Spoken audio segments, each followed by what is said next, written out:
اعوذ باللہ من الشیطان الرجیم بسم اللہ الرحمن الرحیم رب اشرح لی صدری ویسر لی امری واحلل عقدۃ من لسانی یفقہوا قولی رب زدنی علما اللہم فقہنا فی الدین آمین۔ ایمان پڑھنے کے چند دلائل۔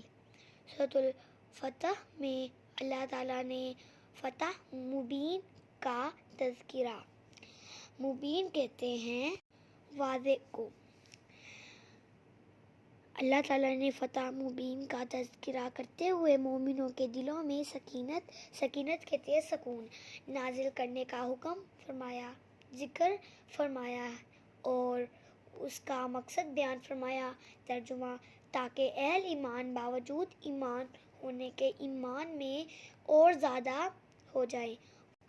اس آیت کا مقصد ہے کہ ایمان والے اپنے ایمان میں اور بڑھ جائیں۔ سورۃ المدثر میں اللہ تعالیٰ نے جہنم پر متعین کا مطلب ہوتا ہے معمور فرشتوں کی تعداد 19 بیان فرمائی۔ اس کتاب میں لکھا ہے کہ سورۃ المدثر میں اللہ تعالیٰ نے جہنم کے 19 فرشتے بیان فرمائے ہیں، تو اس کے چند مقاصد بیان کیے کہ کافروں کی آزمائش اہل کتاب یقین کر لیں۔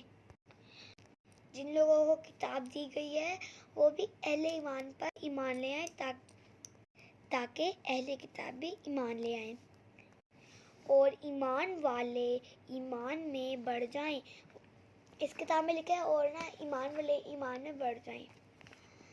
اضافہ ایمان پر منافقین اپنے نفاق کی وجہ سے آوازیں کستے اور مذاق اڑاتے ہیں۔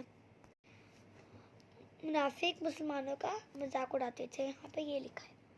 اس کا بھی اللہ تعالیٰ نے تذکرہ فرمایا۔ تذکرے کا مطلب ہوتا ہے ذکر فرمایا۔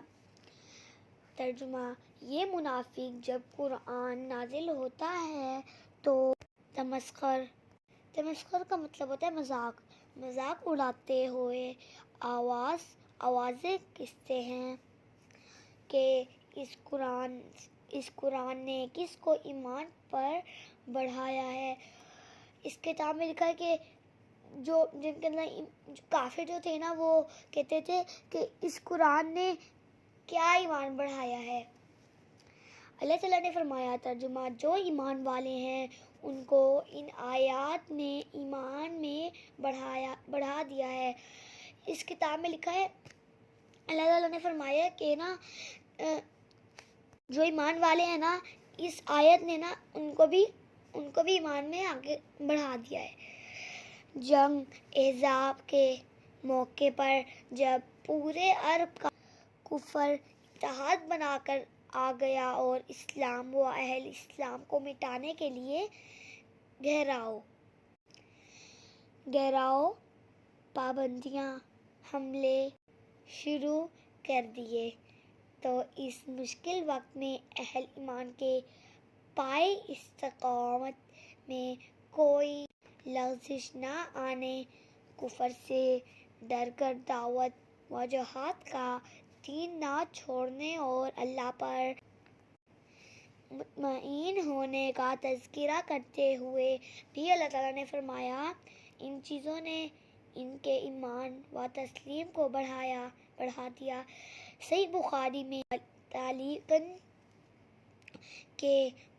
تعلیقاً ہے کہ جناب عمر بن عبدالعزیز نے جزیرہ موصل پر اپنے گورنر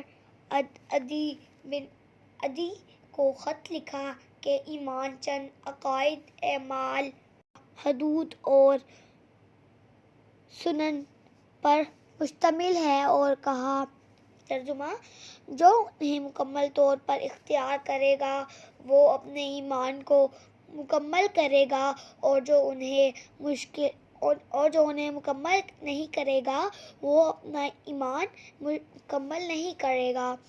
یہ حدیث ابو بکر بن ابی شیبہ کی کتاب الایمان میں صحیح سند کے ساتھ موصولن بھی مروی ہے۔ حضرت معاذ بن جبل رضی اللہ تعالیٰ عنہ نے اسود بن حلال رضی اللہ تعالیٰ عنہ سے فرمایا، ترجمہ: ہمارے ساتھ بیٹھو، تھوڑی دیر ایمان کی باتیں کر کے اپنا ایمان بڑھا